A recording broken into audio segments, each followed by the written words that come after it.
আসসালামু আলাইকুম বন্ধুরা, দেখুন মালয়েশিয়ার অবস্থা। কয়েকদিন যাবত প্রচুর পরিমাণ বৃষ্টি হচ্ছে। বৃষ্টির চোটে রাস্তাঘাট তলিয়ে বাড়ি ঘরের ভিতরে পানি ঢুকে গেছে।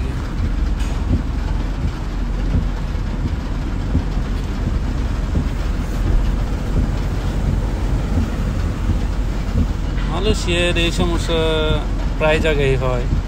যদি একাধারে কয়েক ঘন্টা বৃষ্টি হয় তাহলে রাস্তাঘাট তলিয়ে একবারে বাড়িঘর পর্যন্ত ভিতরে পানি ঢুকে যায়। বাড়িঘরের ভিতরে পানি ঢুকে, এই দেখেন দোকানপাটের ভিতরে পানি, গাড়ি চলতেছে আমাদের পানির ভিতরে। এই অবস্থা লাগে, নদীর ভিতর দিয়ে গাড়ি যাইতেছে। নদীর ভিতর দিয়ে গাড়ি চলতেছে, অসাধারণ একটা ফিলিংস।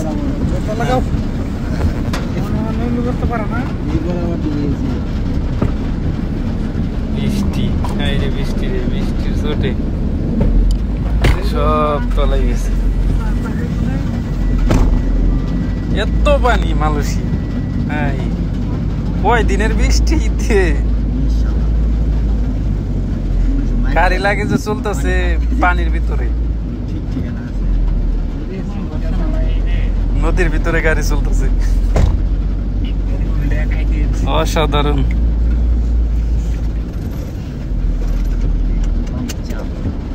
কি মানুষ কি মাছ ধরে নাকি?